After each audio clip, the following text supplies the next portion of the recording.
जय हिंद दोस्तों। आज हमारी सोसाइटी की ये 11वीं क्लास है। आज हम एक नया टॉपिक जनसंख्या और उससे संबद्ध मुद्दों को पढ़ेंगे। तो चलिए शुरू करते हैं। तो देखिए, जनसंख्या तो इसमें तो सीधा है, आपको जनसंख्या पढ़ना। उसके बाद है संबद्ध मुद्दे। देखिए, संबद्ध मुद्दे का मतलब होता है कि उससे कौन कौन से और मुद्दे जुड़े हुए हैं उनको पढ़ना है। तो अगर हम इस टॉपिक को डिकोड करें, संबद्ध मुद्दों को, तो इतने सब टॉपिक टू में ही वो टूटता है। जैसे पहले तो कुछ पारिभाषिक शब्दावली है, क्योंकि आपके डायरेक्ट एग्जाम में पूछ सकता है कि आप बताइए इसकी परिभाषा क्या होती है। पारिभाषिक शब्दावलियां पढ़ें। उसके बाद है जनांकीय संक्रमण सिद्धांत पढ़ेंगे कि जनांकीय संक्रमण सिद्धांत। फिर जनसंख्या पिरामिड, ये आपके एग्जाम के लिए सबसे इंपॉर्टेंट जनसंख्या पिरामिड।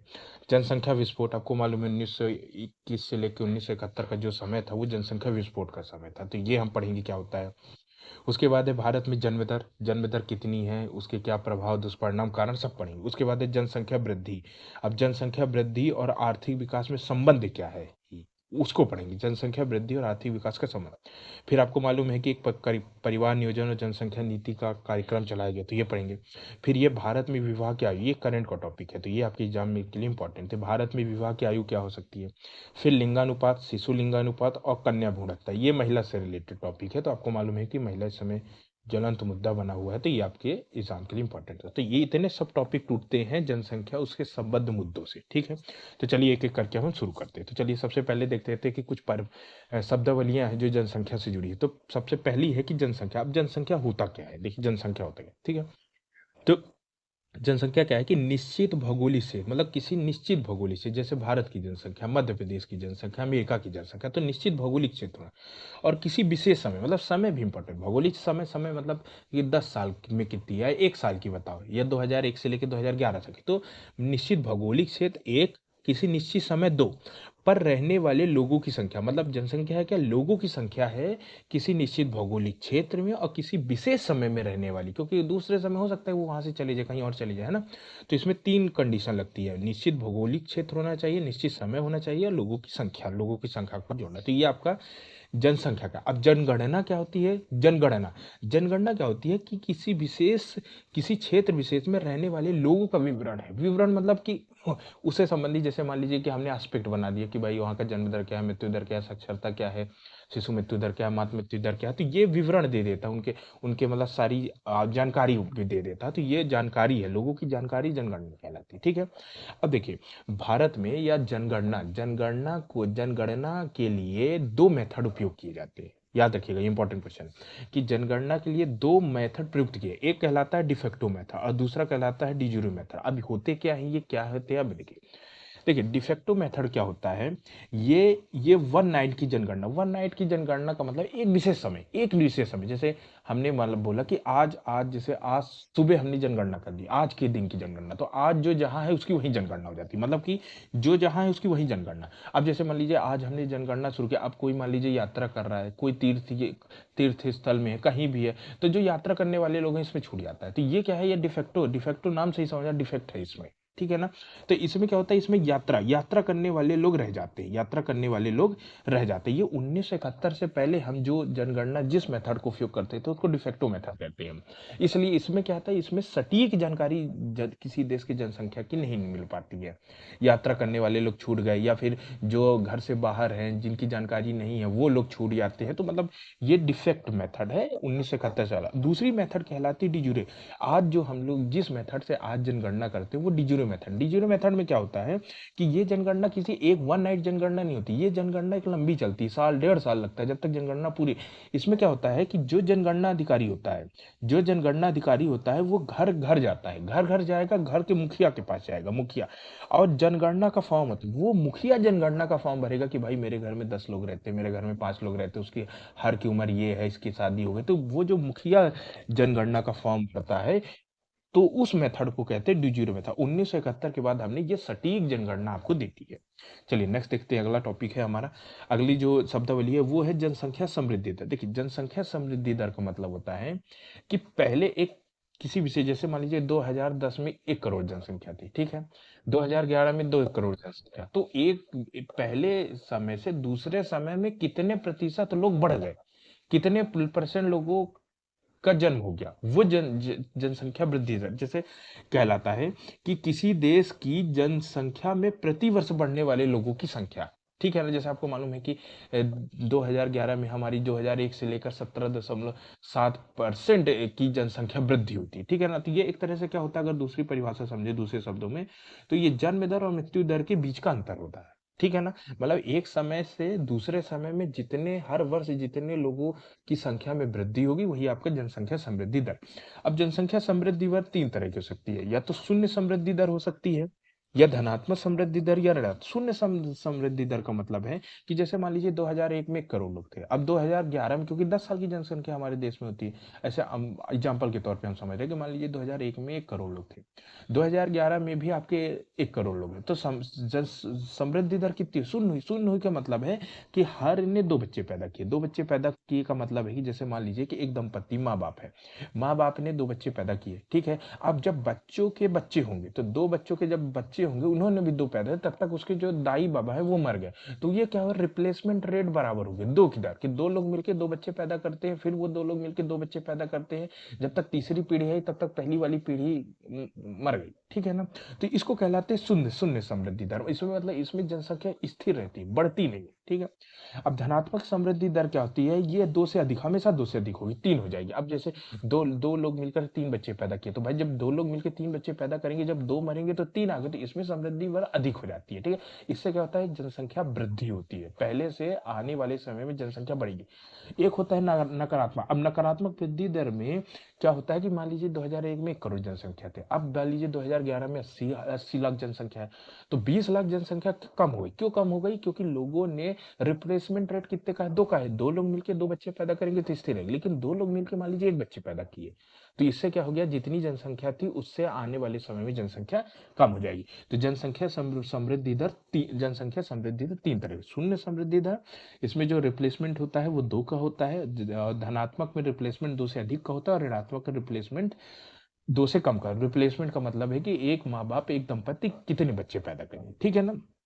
अब देखिए आगे अगली शब्दावली है उर्वरकता।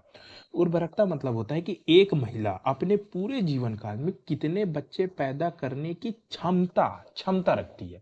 मतलब उर्वरकता से संबंधित महिला की क्षमता से, कि वो कितने बच्चे पैदा कर सकती है। और जब प्रजननशीलता हो जाएगा, तो प्रजननशीलता में महिला अपने जीवन काल में जितने बच्चे पैदा कर देगी।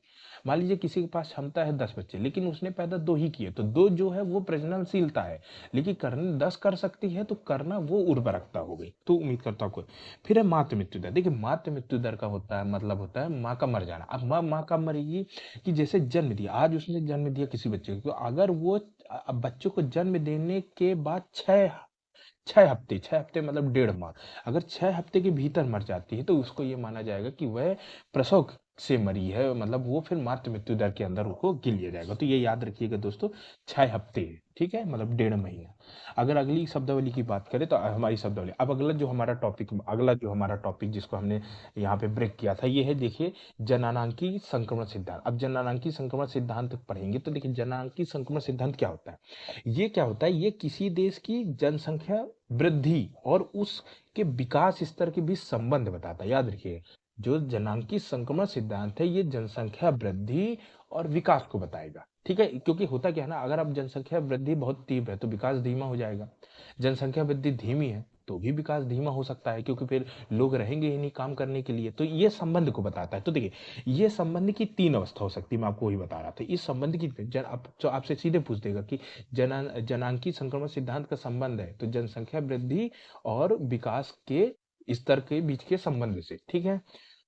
अब इसकी कितनी अवस्थाएं होती है? 3 अवस्था। कौन कौन सी? तो देखिए पहला कहलाता है पूर्व औद्योगिक अवस्था, या इसको बोलते हैं अविकसित समाज की अवस्था। अब पूर्व औद्योगिक या अविकसित समाज होगा तो मालूम है आपको कि लोगों के पास पैसे नहीं होंगे, गरीबी होगी, वहां गरीबी, समाज में गरीबी, बेरोजगारी, अशिक्षा बढ़ेगी। तो इसमें क्या होगा, जन्म दर भी अधिक होगा। क्यों? क्योंकि लोगों के पास काम करने के लिए है ही नहीं, लोगों के पास मनोरंजन का साधन ही नहीं, तो वो जन्म दर अधिक हो जाएगा, बच्चे पैदा करेंगे, जन्म दर। और उसके बाद है ये अविकसित समाज है, तो भाई अविकसित समाज में मेडिकल सुविधा मिलेगी नहीं, स्वास्थ्य सुविधा, उसको कोई छोटी सी बीमारी हो गई, स्वास्थ्य सुविधा नहीं मिली, मर गया बच्चा, ठीक है ना। तो इसमें क्या होता है, जन्म दर और मृत्यु दर दोनों अधिक होती है। अब जब जन्म दर और मृत्यु दर दोनों अधिक हो जाएगी, जितने बच्चे आपने पैदा किए उतने मर गए, तो जनसंख्या स्थिर रह जाएगी, ठीक है ना। तो ये कहलाती है पूर्व औद्योगिक अवस्था, ये अविकसित। अब जैसे दूसरी कहलाती है विकासशील देश। विकासशील देश है जैसे भारत, भारत क्या एक विकासशील देश है। तो इसमें क्या होता है कि इसमें मृत्यु दर में कमी हो जाती है। क्यों? क्योंकि विकासशील में ना थोड़ा स्वास्थ्य सुविधाएँ, मेडिकल सुविधा उपलब्ध हो जाती है, शिक्षा भी उपलब्ध हो जाती है, मेडिकल सुविधा भी उपलब्ध हो जाती है। तो जब स्वास्थ्य सुविधा उपलब्ध हो जाती है तो मृत्यु दर कम हो जाती है, लेकिन जन्म दर अधिक रह जाती है। जन्म दर अधिक, ये विकासशील है। अगर यहाँ जनसंख्या पहले से अधिक है तो लोगों को काम नहीं मिल पाता है, और वो पहले के लोग हैं तो उतना शिक्षित भी नहीं हो पाते। तो मृत्यु दर तो आपने कम कर लिया मेडिकल सुविधा देकर, लेकिन जन्म दर अधिक रह जाती, जिसके कारण जनसंख्या विस्फोट की स्थिति हो। अब भारत इस चीज से गुजर चुका है, गुजर भी रहा है, ठीक है ना। तो ये जनसंख्या विस्फोट वाली स्थिति हो जाती है। अब तीसरी जो अवस्था होती है, पहली दूसरी, अब तीसरी जो अवस्था, वो विकसित देश जैसे अमेरिका, यूरोपीय देश हो गए, होगा। इसमें क्या होता है कि जन्म दर कम होता है। जन्म दर इसलिए कम होता है, ये औद्योगिकृत होता है, यहाँ मनोरंजन के साधन बहुत है, यहाँ पे लोगों के पास काम बहुत है, ठीक है। और मृत्यु दर कम हो जाती है, मतलब जन्म दर भी, मृत्यु दर कम, क्योंकि मेडिकल सुविधा बहुत ज्यादा है, सरकार मुफ्त में स्वास्थ्य सुविधाएं देती है, शिक्षा भी मुफ्त देती है। तो शिक्षा के कारण लोग ज्यादा बच्चे पैदा नहीं करते। तो जन्म दर और मृत्यु दर दोनों कम हो जाती है, जिससे जनसंख्या स्थिर हो जाती है, और कभी कभी तो माइनस पे भी जाने लगती है। तो ये आपका जनांकी संक्रमण सिद्धांत हो गया, और साथ में इसकी तीन अवस्थाएं ये भी मैंने आपको बता दी। चलिए, अब अगला जो टॉपिक है ये है कि भारत में, जैसे आपका जो टॉपिक था ना, आपका टॉपिक क्या था, इसमें दो टॉपिक है, एक है जनसंख्या और दूसरा है संबद्ध मुद्दे। तो संबद्ध मुद्दे तो मैंने आपको बता दिए। अब चलिए देश की जनसंख्या पढ़ लेते हैं कि जनसंख्या क्या क्या अवस्था है। तो देखिए, भारत की अगर आप जनसंख्या की अवस्था की आप बात करेंगे तो भारत की जनसंख्या की अवस्था को चार भागों में तोड़ सकते हैं। कैसे? जो पहली अवस्था थी, ये 1890 से लेके 1921 के बीच की अवस्था था। अब इस अवस्था में क्या था, आपको मालूम है पुराने समय था, ना शिक्षा थी, ना स्वास्थ्य थी, ना लोगों के पास काम था। तो इस समय जन्म दर और मृत्यु दर दोनों उच्च थी, ठीक है। अब जब जन्म दर और मृत्यु दर, जितने बच्चे पैदा होंगे उतने ही मर जाएंगे, तो फिर क्या हो जाएगा, जनसंख्या स्थिर का मतलब बहुत मंद गति से 1-2-3% से जनसंख्या वृद्धि हो रही थी। तो मतलब लगभग जनसंख्या स्थिर की अवस्था थी। तो जो पहली अवस्था थी वो स्थिर वाली अवस्था थी। कब थे? 1990 से दो सॉरी 1890 से 1921। अब जो दूसरी अवस्था आई, इसमें क्या हुआ, 1921 से लेकर के 1971, क्योंकि देखिए अब 50 के बाद आज़ादी का समय आ गया, और उसके पहले भी आज़ादी के लिए, तो यहाँ पे क्या हुआ था कि यहाँ पे स्वास्थ्य सुविधाएं मिलने लगी थी, ठीक है, जागरूकता आ गई। तो जन्म मृत्यु दर में तो कमी आ गई, आपने स्वास्थ्य सुविधाएं दे दी, लोग स्वतंत्रता के लिए आंदोलन, लोगों के अंदर अब जागरूकता आ गई थी, लोग आंदोलन में जुड़े थे, तो आपने मृत्यु दर तो कम कर, लेकिन जन्म दर बनी रही। तो उसके कारण क्या हुआ, जनसंख्या विस्फोट। जनसंख्या विस्फोट का मतलब होता है कि जब बहुत तेजी से जनसंख्या वृद्धि हो जाए, समृद्धि दर बहुत हो, 50-60% से ऊपर हो जाती है समृद्धि दर, तब उस अवस्था को हम लोग जनसंख्या विस्फोट की अवस्था कहते हैं। अचानक बहुत बच्चे, जनसंख्या अचानक तीव्रता से वृद्धि हो गई, ठीक है ना। तो जो 1921, हालांकि इसको हम अभी आगे पढ़ेंगे जनसंख्या विस्फोट वाला टॉपिक। तो 1921 से जो 1971 की अवस्था है, 70 के बीच का काल है, द्वितीय अवस्था है, ये जनसंख्या विस्फोट। अब जो तीसरी अवस्था है, ये 1971 से 1991 के बीच का काल है। तो इसमें जागरूकता पर्याप्त मात्रा में आ गई थी, थोड़ा बहुत औद्योगिकरण भी शुरू हो गया था। तो इसमें क्या है, जनसंख्या वृद्धि दर बहुत धीमी गति से थी, क्योंकि मृत्यु दर कम हो गई थी और जन्म दर भी गिरावट आ गई थी, क्योंकि अभी मैं आगे बताऊंगा परिवार नियोजन कार्यक्रम।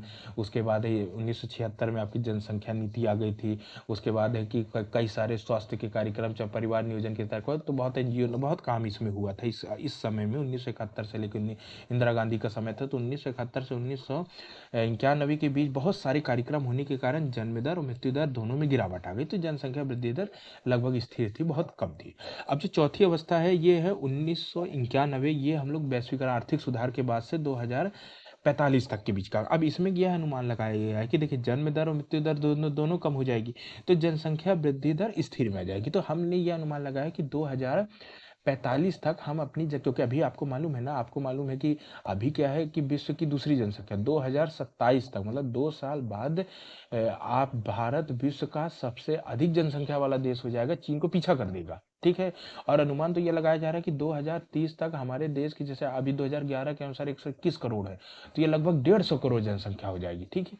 तो इस चीज को रोकने के लिए आपके 1945 तक का हमने टारगेट बनाया था कि 1945 तक में हमने जो बताया, मैंने आपको बताया ना, समृद्धि दर स्थिर समृद्धि दर, जिसमें रिप्लेसमेंट में रेट 2 का हो जाता है, दो माँ बाप मिल करके 2 बच्चे पैदा करें, तो 1945 तक स्थिर जनसंख्या की अवस्था आ जाएगी। लेकिन फिर 2012 में कमेटी गठित की गई, वो उसने ये सिफारिश की कि 2000 नहीं, तो अभी हमने इस टारगेट को बढ़ाकर 2017 कर दिया है। तो ये जो आपका था ये है जनसंख्या की अवस्था। तो ये याद रखिएगा, ये दोस्तों आपके एग्जाम के लिए इंपॉर्टेंट होता है। पहली अवस्था, दूसरी, तीसरी और चौथी अब मैं आपको समझा। चलिए अब नेक्स्ट टॉपिक देखते हैं, जनसंख्या पिरामिड। देखिए जनसंख्या पिरामिड आपके एग्जाम को लेकर के बहुत इंपॉर्टेंट क्वेश्चन, ठीक है। तो अब देखिए जनसंख्या पिरामिड क्या होता है। तो हम यहाँ पे ना तीन तीन जनसंख्या पिरामिड के तीन समाज की तुलना करेंगे। जैसे एक कहलाता है अल्प विकसित समाज, आपको मालूम है, जैसे अफ्रीका जैसे देश हो गया। एक दूसरा कहलाता है विकासशील समाज जैसे भारत, चाइना, ये विकास है। और एक कहलाता है विकसित समाज जैसे अमेरिका अमेरिका हो गया, यूरोपियन देश, ये विकसित समाज हो जाते हैं, ठीक है ना। तो अब देखिए इसको पहले तो मैं आपको बताऊं कि इसको बनाते कैसे हैं, ठीक है। तो देखिए इसको बनाते कैसे हैं। तो इसमें होता क्या है कि देखिए सबसे पहले इस ये त्रिकोण के रूप में आता है। तो ये जो आधार होता है ना, ये आधार आपका जन्म दर को बताता है। ये आपको याद कर लीजिए, ये आधार किसको बताएगा, जन्म दर को बताएगा, ठीक है। ये जो लाइन खींची जाती है ये जीवन प्रत्याशा को बताती है, या व्यक्ति की जीवन प्रत्याशा, औसत आयु उसकी कितनी है, तो ये उसकी जीवन प्रत्याशा को बताती है कि वहाँ तक। जैसे अल्प विकसित समाज होता है, अल्प विकसित समाज में क्या होता है कि मेडिकल सुविधा नहीं होती, तो और जीवन प्रत्याशा उसकी कम होती, 40-50 साल। विकसित समाज हो गया तो वहाँ पे जैसे हमारे देश की जीवन प्रत्याशा 67 वर्ष है, तो वहाँ पे वही 60 से 70 है। और जब विकसित समाज होता है वहाँ जीवन प्रत्याशा 90-100 पहुँच जाती है। तो ये रेखा किसको बताती है, जीवन प्रत्याशा को। उसके बाद ये जो ढाल होता है, ये इधर का और इधर का, ये पहला ये बताता है, ये डिनोट करता है आपका मृत्यु दर को, ठीक है ना। तो तीन चीज, ये जो आधार होगा ये किसको बताएगा, जन्म दर को। ये जो सीधी रेखा खड़ी रहेगी ये बताएगी जीवन प्रत्याशा को। ये समाज में अलग अलग होगा। अल्प विकसित समाज का मैं आपको बता रहा हूँ, जैसे अल्प विकसित समाज का मैं बताऊंगा तो वहाँ जन्म दर अधिक होगी, वहाँ पे जीवन प्रत्याशा कम होगी, लेकिन वहाँ पे मृत्यु दर भी अधिक होगी, ठीक है। और ये जो स्लोप है, ये आपका ढाल है, ये आपका बताता है मृत्यु दर, ठीक है। फिर जब हम विकासशील की बात करेंगे तो चलिए अब मैंने आपको समझा, अब चलिए हम इनकी तुलना करते हैं, ठीक है। तो जैसे अविकसित समाज, तो आपको मालूम है अविकसित समाज का जो आधार होता है यहाँ पे जन्म दर अधिक होती है, तो ये हमने आधार बना दिया, ठीक है। अब जो जीवन प्रत्याशा होती है तो ये लगभग 50 वर्ष ही होती है, तो ये मान लीजिए हम यहाँ पे 50 वर्ष। और जो आपको मालूम मृत्यु दर भी अधिक होती है, तो ये इसका देखिए स्लोप इसका बड़ा होता है। तो ये आपका इस तरह का आपका अल्प विकसित समाज का आपका ये मान लीजिए जन्म दर हो गई, ये आपका जीवन प्रत्याशा हो गई, हालांकि मैं आपको पहले, और ये आपकी मृत्यु दर हो गई, तो ये आपको मैं पहले ही बता चुका हूँ। तो इस तरह का जो ट्रायंगल बनता है ये आपका अल्प विकसित समाज का। अब वही ट्रायंगल अब हम विकसित समाज का बनाते हैं। तो देखिए इसका विकसित समाज का, अब देखिए यहाँ पे जो जन्म दर होती है, तो अगर हम इसका याद करते हैं, इसका जो आधार होगा, देखिए मैं लिखा देता हूँ, तो ये जो आधार होगा, आधार मतलब जन्म दर, तो ये जन्म दर आधार कैसा होगा, आधार इसका बड़ा होगा, क्यों, क्योंकि जो इसकी जन्म दर होगी वो जन्म दर होती है, वो क्या होती है, अधिक होती है। इसके बाद अगर हम इसके ढाल की बात करें तो ढाल इसका स्लोप कैसा होगा, तो इसका स्लोप क्या होगा, मंद होगा, क्यों, क्योंकि इसमें आपकी मृत्यु दर भी अधिक होती है। और अगर हम इसकी ऊंचाई की बात करें तो इसकी ऊंचाई भी क्या होगी, कम होगी, क्यों कम होगी, क्योंकि इसमें जीवन प्रत्याशा कम होती है, ठीक है। अब हम विकसित समाज की, तो देखिए विकसित समाज का ढाल बड़ा होगा, क्यों, क्योंकि इसमें जन्म दर तो अधिक, जितना बड़ा है इतना बड़ा, ठीक है, मान लीजिए इससे थोड़ा कम हो जाए। अब इसके बाद विकसित समाज में क्या होता है, इसकी जीवन प्रत्याशा बढ़ जाती है, तो मान लीजिए हमने जैसे हमारे देश की जीवन प्रत्याशा 70 तक पहुंच जाती है, 67 मान लीजिए, ठीक है। अब इसका जो ऊंचाई अधिक हो जाती है, अब इसका जो ढाल होता है ना वो तीव्र होती है, क्यों क्यों ढाल तीव्र होती है, ढाल इसलिए तीव्र हो जाती है क्योंकि मृत्यु दर क्या होता है, अल्प विकसित समाज से तो कम होता है। जैसे अल्प विकसित समाज मृत्यु दर बहुत अधिक होता है, लेकिन अल्प विकसित समाज की अपेक्षा यहाँ पे मृत्यु दर कम हो जाता है। तो इसका ऐसा ऐसा अगर ऐसा डायग्राम, ऐसा ट्रायंगल बन जाता है। अगर इसका आधार की बात करेंगे तो बताइए आधार इसका कैसा होगा, तो आधार तो बड़ा ही होगा, ठीक है। देखिए इसकी तुलना करेंगे तो इससे आधार कम होगा लेकिन नॉर्मली बड़ा होगा, इससे मतलब कि अल्प विकसित की अपेक्षा में कम होगा लेकिन विकसित समाज से बड़ा होगा, ठीक है, इस तरह। फिर उसके बाद अगर हम ढाल की बात करें तो ढाल इसमें क्या हो जाता है, ढाल इसमें तीव्र हो जाता है, ठीक है। उसके बाद ऊंचाई की बात करें तो ऊंचाई इसमें क्या हो जाती है, ऊंचाई इसमें अधिक हो जाती है, क्यों, क्योंकि जीवन प्रत्याशा अधिक हो जाता है। अब जैसे देखिए अब हम अगर विकसित समाज की बात करें तो अब विकसित समाज का जो आधार होगा वो छोटा होगा, क्यों छोटा होगा, क्योंकि इसमें जन्म दर, आधार क्या होगा बताइए, आधार क्या होगा, इसका आधार छोटा होगा, क्यों छोटा होगा, छोटा इसलिए होगा क्योंकि इसमें जन्म दर जो होगी वो कम हो जाएगी, ठीक है। अब अगर हम इसके ढाल की बात करें तो अब देखिए इसमें मृत्यु दर भी बहुत कम होती है, तो इसके ढाल स्लोप कैसा हो जाता है, लगभग खड़ा हो जाता है। इसका स्लोप कैसा हो जाता है, लगभग खड़ा। और इसका स्लोप कैसा हो जाएगा, खड़ा रहेगा, खड़ा, क्यों, क्योंकि मृत्यु दर क्या हो जाती है, बहुत कम हो जाती है, ठीक है, मृत्यु। अब अगर हम इसकी ऊंचाई की बात करें तो इसकी जो ऊंचाई होती है, इसकी ऊंचाई सर्वाधिक होती है, क्यों, क्योंकि ये लगभग 100 के ऊपर तक, 100 तक पहुंच जाती है इनका जीवन प्रत्याशा। तो इसकी ऊंचाई क्या हो जाती है, इसकी ऊंचाई सर्वाधिक हो जाती है, जीवन प्रत्याशा सबसे ज़्यादा विकसित समाज में ही होती है। तो इसका डायग्राम फिर कैसा बन जाता है, तो इसका डायग्राम फिर ऐसा बन जाता है, ऐसा स्लोप बन जाता है। तो ये आपका अल्प विकसित समाज का पिरामिड हो गया, ये वाला, ये आपका विकसित समाज का पिरामिड हो गया दोस्तों, और ये हो गया सॉरी ये विकासशील समाज का पिरामिड, और ये आपका विकसित समाज का पिरामिड है। तो उम्मीद करता हूँ दोस्तों आपको समझ में आ गया होगा। तो चलिए अब हम नेक्स्ट अगला टॉपिक चलते हैं। तो देखिए, अगला टॉपिक है हमारे जनसंख्या वृद्धि या जनसंख्या विस्फोट। मैंने बोला था ना इसको आपको अलग से मैं पढ़ाऊंगा। तो देखिए, जनसंख्या वृद्धि भी आपको बताया था। जनसंख्या वृद्धि या विस्फोट का समय कब है? ये 1921 से लेकर 1971, ये दूसरी दूसरी अवस्था, हमारी सेकंड वाली अवस्था जो चल रही थी, ये उसके बीच का है, ठीक है। तो अब हम देखिए जनसंख्या वृद्धि या जनसंख्या विस्फोट दोनों एक ही चीज़ है। तो इसमें क्या क्या पढ़ेंगे? तो पहले अर्थ देख लेते हैं, फिर स्वरूप देख लेते हैं कि कैसे किस किस लेवल पे जनसंख्या वृद्धि, फिर भाई जनसंख्या वृद्धि का कारण क्या था। अब जनसंख्या वृद्धि का दुष्परिणाम भी देख लेते हैं। अगर भाई अच्छा परिणाम होता तो हम क्यों पढ़ते? दुष्परिणाम हो, समाज को नुकसान हो रहा था वो, फिर भाई रोकने। अब जनसंख्या वृद्धि अब एक समस्या है, दुष्परिणाम हो रहे तो भाई उसको आप रोकेंगे ना। तो परिवार नियोजन और जनसंख्या नीति जी जो जो भी चलाई गई सरकार के द्वारा, हम इसकी यहाँ पे पढ़ेंगे और ये आपके लिए एक अलग से भी टॉपिक हो जाएगा, ठीक है। तो अब हम चलिए पढ़ते हैं भारत में जनसंख्या वृद्धि या विस्फोट, ठीक है। तो अगर सबसे पहले अर्थ देखें तो अर्थ क्या होता है जनसंख्या वृद्धि से, कि किसी देश के आर्थिक संसाधन की तुलना में जनसंख्या में अत्यधिक वृद्धि, मतलब कि आर्थिक संसाधन कम है, जनसंख्या अधिक है। तो दिक्कत क्या है भैया? जैसे मालूम है इंसान को जीने के लिए रोटी कपड़ा मकान चाहिए। अब रोटी रोटी मतलब देश में उत्पादन कम हो रहा है, जनसंख्या अधिक है, तो आप कहाँ से अपनी जनसंख्या को खाना खाना खिला पाएंगे? भूखों मर जाएगी, अकाल वाली स्थिति हो जाएगी। तो ये हो गया आर्थिक संसाधन। फिर कपड़े चाहिए, फिर उसके बाद आवास चाहिए, रोटी कपड़ा मकान। अब मकान, भाई मकान कम है तो आप अगर जनसंख्या, फिर गरीबी बेरोजगारी फैल जाएगी, ठीक है ना। तो इसलिए ये समस्या होता है। तो क्या होता है, आर्थिक संसाधन कम है, ठीक है, उसकी तुलना में जनसंख्या बहुत अधिक हो गई, है ना। तो इस अवस्था को हम क्या कहते हैं? जनसंख्या वृद्धि या जनसंख्या विस्फोट। अब हम स्वरूप की बात करें तो मालूम है आपको 2011 की जनगणना के अनुसार, 2011 की जनगणना के अनुसार भारत की जो जनसंख्या थी वो क्या थी? लगभग 121 करोड़ थी, ठीक है। जिसमें से 68.8% लोग गांव में रहते थे। गांव में रहते थे मतलब अभी भी पता चल रहा है कि पारंपरिक पेशा कृषि था, सबसे ज्यादा कृषि करते थे लोग, ठीक है। शहर में 21.2% लोग शहर में रहते थे, ओके। अब 2011 में अगर 10 की वृद्धि देखें कि 2001 में कितनी थी और 2011 में कितने बढ़ गए, तो 17.7% लोग बढ़ गए। इतनी हमारी 10 की वृद्धि दर थी। अब अगर विश्व के संदर्भ में देख ले तो विश्व के संदर्भ में हम आपको मालूम है कि विश्व की जितना क्षेत्रफल है उसमें अगर भारत का क्षेत्रफल है वो है 2.4%। मतलब भारत पूरे विश्व का 2.4% क्षेत्र में फैला हुआ है, ठीक है। लेकिन अगर जनसंख्या की बात करें तो पूरे विश्व की जनसंख्या से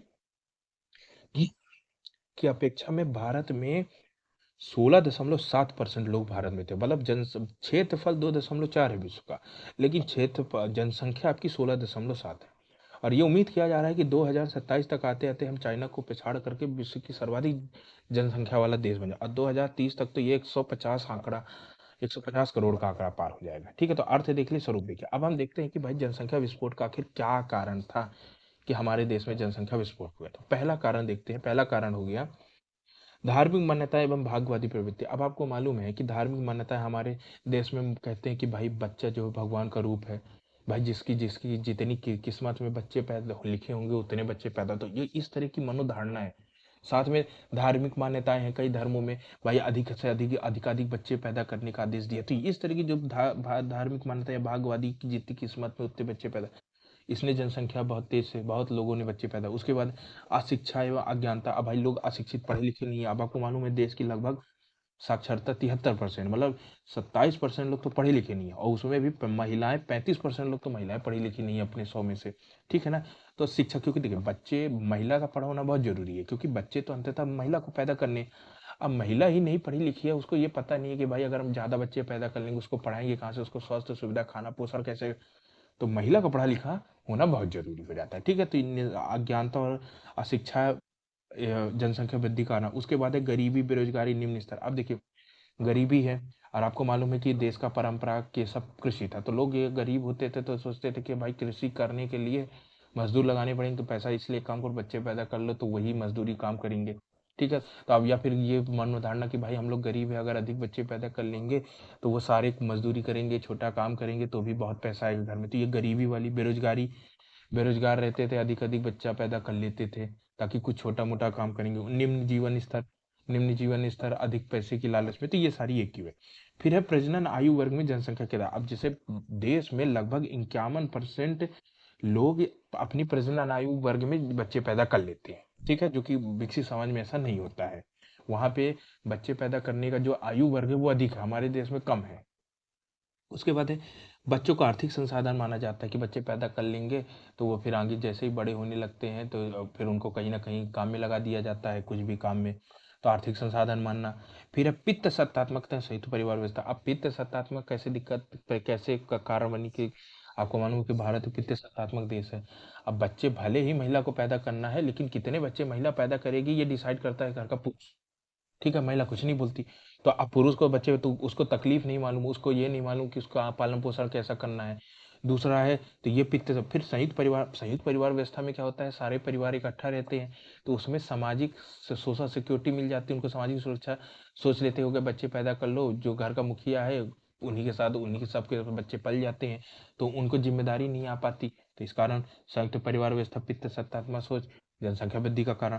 फिर बाल विवाह, कम आयु में विवाह हो जाता। अब मालूम है आपको बाल विवाह, अब जैसे बाल विवाह हो गया, अब बाल विवाह हो गया तो उसकी जो प्रजनन आयु, भाई जैसे देश में 18 वर्ष में महिला विवाह हो गई और अब वो पैदा कर सकती है 45 वर्ष तक, तो इनकी जो प्रजनन आयु बहुत ज्यादा हो जाती है। अब जैसे 30 35 40 साल में विवाह तो प्रजनन आयु वर्ग कम 5 साल 6 साल की बचेगी, लेकिन अब 18 साल में तो प्रजनन आयु वर्ग अधिक होने के कारण जनसंख्या वृद्धि हो जाती है। फिर है चिकित्सा सुविधा में वृद्धि। अब जैसे चिकित्सा सुविधा मिलने लग गई लोगों को, कोई जैसे जन्म दर तो अधिक है लेकिन चिकित्सा सुविधा मिल गई, मृत्यु दर कम हो गई, मेडिकल सुविधा मिल गई, तो इसके कारण क्या हो गया, मृत्यु दर कम हो गई, तो जन्म दर अधिक मृत्यु दर कम, तो जनसंख्या विस्फोट हो गई। तो ये सब आपके जो कारण थे ये थे जनसंख्या विस्फोट के कारण। अब हम देखते हैं कि भाई इससे कैसा कैसा परिणाम निकला। भाई इससे दुष्परिणाम निकला, बहुत ज्यादा घातक परिणाम निकला, समाज को नुकसान हुआ। क्या क्या नुकसान हुआ तो देखिए, पहला है प्रति व्यक्ति आय और राष्ट्रीय आय। अब भाई आप देखिए जन जीडीपी कम है, जनसंख्या बहुत अधिक है, तो प्रति व्यक्ति आय कम हो जाती है, राष्ट्रीय आय कम हो जाती है, जिससे देश में गरीबी बेरोजगारी व्याप्त हो जाती है। फिर है महंगाई और मुद्रास्फीति वृद्धि। अब जैसे मान लीजिए कि उत्पादन आप कम कर रहे हो लेकिन चाहिए बहुत सारे लोगों को, तो उत्पादन कम है, सब आपूर्ति ज़्यादा चाहिए, एक अनार 100 बीमार वाली स्थिति, तो अनार की कीमत कितनी ज़्यादा हो जाएगी, तो महंगाई बढ़ गई उत्पादन कम होने के कारण।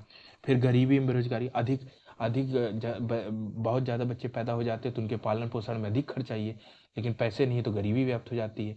अधिक लोग हो जाते हैं तो उनको काम नहीं मिल पाता है ज़्यादा लोगों को, तो बेरोजगारी फैल जाती है। जीवन स्तर में गिरावट, निरक्षरता के साथ अधिक बच्चे पैदा हो जाते हैं, आप उनको स्वास्थ्य शिक्षा सुविधा नहीं दे पाते हो तो जीवन स्तर में गिरावट आ जाती है, स्वास्थ्य संबंधी समस्या आ जाती है और निरक्षरता फैलती है। फिर अति नगरीकरण की समस्या। अब अति नगरी, मान लीजिए एक नगर है, उसमें क्षमता है कि भाई वो मान लो 1 लाख लोगों के लिए सुविधा है कि वहाँ पे सड़क की सुविधा, पानी, घर, आवास, सारी सुविधा 1 लाख, लेकिन वहाँ आगे 10 लाख लोग। अब सड़क में ज़्यादा वाहन चल रहे हैं, आवास के लिए जगह नहीं है, लोग आसपास घर बना रहे हैं, पानी की सुविधा नहीं है तो पानी की कमी हो गई, स्वास्थ्य सुविधा, तो ये अति नगरीकरण की समस्या आ जाती है। उसके बाद है पारिवारिक एवं सामाजिक अपराध की वृद्धि। लोगों को काम नहीं मिल पाता, पढ़े लिखे नहीं है तो आपराधिक गतिविधियां करने लगते हैं, या परिवार टूटने लगता है कि भाई अब मुखिया के पास इतना आय ही नहीं है कि वो पूरे बड़े परिवार को संभाल सके, तो परिवार का, समाज का विघटन, सामाजिक विघटन जैसे दुष्परिणाम आपको देखने को मिलते हैं। तो चलिए आगे आगे देखते हैं दोस्त, कि अगला जो हमारा टॉपिक है वो है कि आखिर जनसंख्या वृद्धि हो गई, आपने कारण बता दिए, आपने दुष्परिणाम बता दिए, तो आखिर रोकने का कोई ना कोई सरकार ने प्रयास किए होंगे कि नहीं किए होंगे। तो सरकार ने कई स्तर में प्रयास किए, जैसे कि परिवार नियोजन कार्यक्रम, ये 1952 में सरकार ने परिवार नियोजन कार्यक्रम बनाया था। उसके बाद है जनसंख्या नीति। जनसंख्या नीति, पहली जनसंख्या नीति 1976 को आई थी, 1976। फिर 2000 में इसको हमने रिवाइज किया, ठीक है।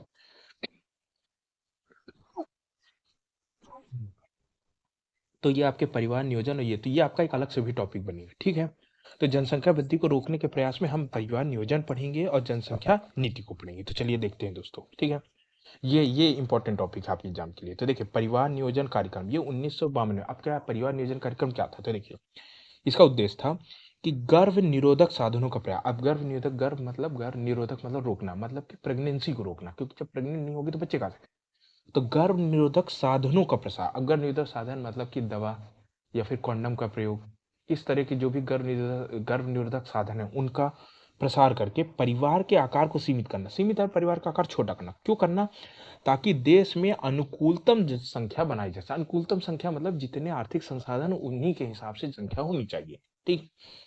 तो ये आपके परिवार नियोजन का उद्देश्य था। अब इसको क्या हुआ, ये कब 1952 में चला गया, फिर 1976 में हमने इसका नाम बदल करके परिवार कल्याण कार्यक्रम कर दिया गया, ठीक है। आखिर शुरुआत पूछेगा तो आपको 1952 ही बताना है, और अगर आप पूछेगा कि परिवार कल्याण कार्यक्रम कब शुरू हुआ, तो आपको 1976 में। अब इसके अंतर्गत कई प्रयास किए गए। अब जैसे कौन कौन से प्रयास किए गए, तो देखिए, पहला तो प्रयास है आपका कि परिवार नियोजन का प्रचार प्रसार किया गया। अब परिवार नियोजन का जब हम प्रसार की बात करते हैं, तो परिवार नियोजन का मतलब होता है फैमिली प्लानिंग। फैमिली प्लानिंग मतलब कि जैसे अगर आपको आपको परिवार बनाना है, तो आप प्लानिंग करिए कि भाई आपको 2 बच्चे चाहिए, 3 बच्चे चाहिए। ऐसा नहीं कि कर रहे हैं बच्चे पैदा, जितने हो जाए भगवान की देन है, बच्चे तो भगवान का, जितनी किस्मत में लिखो, ये सब नहीं सोचना है। आपको परिवार नियोजन करना, उसका प्रसार प्रचार करना है कि आप चिट्ठी बांटिए, परिवार नियोजन के लिए कार्यक्रम चलाएं, ठीक है, ऐसे। फिर है प्रौढ़ शिक्षा कार्यक्रम में जनसंख्या शिक्षा को जोड़ना। अब जैसे प्रौढ़ शिक्षा कार्यक्रम, जैसे अधिक वर्ग के लोग हो गए, युवावस्था से आगे जो पढ़े लिखे नहीं थे, तो हमने उनके लिए प्रौढ़ शिक्षा, तो प्रौढ़ शिक्षा में हमने जनसंख्या शिक्षा भी जोड़ी। क्योंकि आपको मालूम है ग्रामीण समाज है, ग्रामीण समाज में एक दंपत्ति पे उसके जो बड़े होते हैं, मतलब कि जैसे मान लीजिए दंपत्ति पति पत्नी, तो जो उनके दाई घर के दाई बाबा होते हैं, वही प्रेशर, नहीं हमको बच्चा चाहिए, हमको बच्चा चाहिए, ये जो प्रेशर ऊपर से दिया जाता है ना, ये जनसंख्या वृद्धि का बड़ा कारण है। समझ रहे हैं ना? तो हमने प्रौढ़ शिक्षा कार्यक्रम में हम जो जनसंख्या शिक्षा को जोड़ा कि नहीं भाई, जनसंख्या आपसे अपने घर की आर्थिक आय के अनुसार ही बच्चे पैदा करिए, जितने लोगों को आप सुविधा दे सकते हैं। छोटा परिवार रखिए, छोटा परिवार सुखी परिवार, ऐसे अवधारणा। फिर एनजीओ, एनजीओ मतलब नॉन गवर्नमेंटल ऑर्गेनाइजेशन, क्योंकि अब हर जगह जाके गवर्नमेंट तो काम नहीं कर। उसके बाद SHG सेल्फ हेल्प ऑर्गेनाइजेशन, वो पंचायत आदि के द्वारा इस दिशा पे कार्य कर, क्योंकि आपको मालूम है कि जनसंख्या वृद्धि सबसे ज्यादा ग्रामीणों में हुई। ग्रामीणों में यही पहुंच सकते हैं, पंचायतों के माध्यम से हमने परिवार नियोजन का कार्यक्रम चलाया, प्रचार प्रसार किया, ठीक है। उसके बाद है परिवार नियोजन के लिए कई स्तरों पे प्रशिक्षण चलाए, लोगों को हमने प्रशिक्षित किए, ठीक। कई लाख लोगों को में पत्र पत्रिकाएं बांटी, मतलब कि जागरूकता के लिए हमने पोस्टर बांटे, ताकि लोग इसको पढ़ेंगे तो लोगों को जागरूकता फैलेगी, तो जनसंख्या वृद्धि कम होगी। उसके बाद हमने स्वास्थ्य केंद्र, कई स्वास्थ्य संबंधी अवसंरचना सुविधा का विकास। अब स्वास्थ्य केंद्र हमें इसलिए स्थापित किए, नसबंदी नसबंदी जैसे कार्यक्रम चलाने के लिए हमें स्वास्थ्य, क्योंकि क्या हुआ, नसबंदी कर देंगे तो लोग बच्चे पैदा करना चाहें तो भी नहीं कर सकते। उसके साथ हमने कई सारे हमने उसको प्रलोभन दिए कि भाई आप नसबंदी करवाइए, आपको 5,000 रुपये दिया जाएगा। तो इस तरह के जैसे जो अवधारणा कॉन्सेप्ट चलाया गया था, कार्यक्रम चलाया गया, इसने जनसंख्या वृद्धि पे बहुत हद तक रोक लगा दी। तो जो जनसंख्या विस्फोट वाला, जो हमने 71 तक का समय, 1921 से 1971 समय, जो जनसंख्या विस्फोट का समय था, उसमें कहीं ना कहीं इस तरह के कार्यक्रमों, स्वास्थ्य की सुविधाओं जैसे कार्यक्रमों से जनसंख्या विस्फोट में रोक लग गई। चलिए अगला, तो ये आपका पहला प्रयास था जो कि सरकार ने किया था। दूसरा प्रयास सरकार ने क्या किया, उसने जनसंख्या नीति बनाया। अब जनसंख्या नीति में क्या किया, जनसंख्या नीति क्या थी, ये किसी देश की जनसंख्या उसके उपलब्ध संसाधनों के अनुसार ही अनुकूलित करने की नीति थी। मतलब जितने आपके पास संसाधन है देश के, उतनी ही आप जनसंख्या देश की रखिए ना, अधिक मत रखिए। तो पहली जनसंख्या नीति कब बनाई गई थी, 1976। सीधे पूछेगा, देश की पहली जनसंख्या नीति 1976। उसके बाद इसे रिवाइज किया गया 2000 में, या ऐसा बोल दे कि दूसरी जनसंख्या नीति 2000 बनाई गई, ठीक है, पुरानी हो गई थी। अब इसके जो उद्देश्य है ना, 3 स्तरों पर इसके उद्देश्य को निर्धारित किया गया, 3 स्तरों। पहला लघु लघु उद्देश्य, छोटे छोटे पास के, 1-2 साल के। फिर मध्यम उद्देश्य बनाए गए, और दीर्घकालीन उद्देश्य लंबे के लिए, क्या हमारा मुख्य लक्ष्य है। तो देखिए लघुकालीन उद्देश्य क्या बोलता है, ये गर्भ निरोधक साधनों का प्रचार करना। जैसे मैंने आपको बताया कि कई गर्भ, जैसे कॉन्डोम का यूज करो, गर्भ निरोधक गोलियों का, और भी कई सारे मतलब कि सहायकों की नियुक्ति गांव में की गई, पंचायतों में वो। उसके बाद है स्वास्थ्य अवसंरचना का विकास, इसमें कई सारे नसबंदी केंद्र स्थापित किए गए। उसके बाद जननी स्वास्थ्य पर बल, उनको ये बताया गया कि भाई अधिक बच्चे पैदा कर देते हैं, महिला का स्वास्थ्य खराब हो जाता है, उसकी जो आयु है वो कम हो जाती है, ठीक है। तो इस तरह के कार्यक्रम हमने लघुकालीन। फिर मध्यमकालीन देश में क्या रखा, इसमें हमने कुल प्रजनन दर, TFR total fertility rate decide किया कि जैसे 2010 में हमने किया कि इसको 2001 की 2.1 तक, मैंने आपको बताया था शून्य वृद्धि दर क्या कहलाती है, 2 के बराबर हो। ये हमने स्थिर करने के लिए हमने जो टोटल फर्टिलिटी रेट है, कुल प्रजनन दर है, ये हमने 2.1 तक कम करने के लिए लक्ष्य रखा, जो कि 2011 में 2.6 था, ठीक है। अब दीर्घकालीन देश में मैंने आपको बताया कि हमने 2045 तक जनसंख्या को स्थिर करने का लक्ष्य किया था, ठीक है ना। 2000 में किया था, लेकिन जब 2012 में कमेटी गठित की गई राष्ट्रीय जनसंख्या नीति पर, तो उसने बताया कि ये लक्ष्य 1945 तक नहीं 2045 तक नहीं पा पाएंगे, तो इसे बढ़ा करके फिर इस लक्ष्य को 2070 कर दिया गया कि 2070 तक हमारा देश विकसित समाज भी हो जाएगा और जनसंख्या स्थिर वाली अवस्था आ जाएगी। तो चलिए दोस्तों, हाँ, चलिए अगला अगला जो हमारा टॉपिक है वो है भारत में जनसंख्या दर। तो देखिए भारत में जन्म दर। तो देखिए जन्म दर वाला जो टॉपिक है ये सेम टू जैसे अर्थ, स्वरूप, कारण, दुष्परिणाम और प्रयास। तो देखिए अर्थ में जन्म दर को आप सीधे लिंक कर दी, क्योंकि जन्म दर अधिक होगी तो जनसंख्या अधिक हो जाएगी। जनसंख्या, तो जन्म दर का संबंध सीधे हो जाता है जनसंख्या वृद्धि से, जनसंख्या वृद्धि से। तो अगर अर्थ पूछे तो आप सेम टू सेम यही डाल दीजिए, ये पुराना वाला, ये यहाँ आप सीधे उस वाले में ये यही वाला आपको पूरा उसमें आपको लिख देना है। जनसंख्या वृद्धि, चाहे यहाँ जनसंख्या वृद्धि हो चाहे जन्म दर, ये दोनों का कॉन्सेप्ट एक ही चलता है, वही अर्थ होगा, वही स्वरूप। क्योंकि जिस जो जो कारण जन्म दर के हैं वही तो जनसंख्या वृद्धि को प्रेरित करेंगे। जो जो दुष्परिणाम जनसंख्या के वृद्धि करेंगे वही तो जन्म दर अधिक होने के रहेंगे। फिर रोकने के प्रयास, आप जनसंख्या वृद्धि रोकेंगे तो उससे आखिर रुकेगी क्या? उससे जन्म दर ही ना रुकेगी, जनसंख्या। तो ये आपका जन्म दर वाला जो टॉपिक रहता है ये पूरी तरह जुड़ जाएगा आपका जनसंख्या वृद्धि वाले। तो इसी के साथ आपका ये वाला टॉपिक भी कंप्लीट हो जाता है। ठीक, तो दोस्तों आज के लिए इतना ही। अगले वाले टॉपिक में फिर हम आगे नेक्स्ट को कंटिन्यू करेंगे इसके साथ। अगर आपको वीडियो पसंद आए तो वीडियो को लाइक करिए और चैनल को सब्सक्राइब करिए। जय हिंद दोस्तों।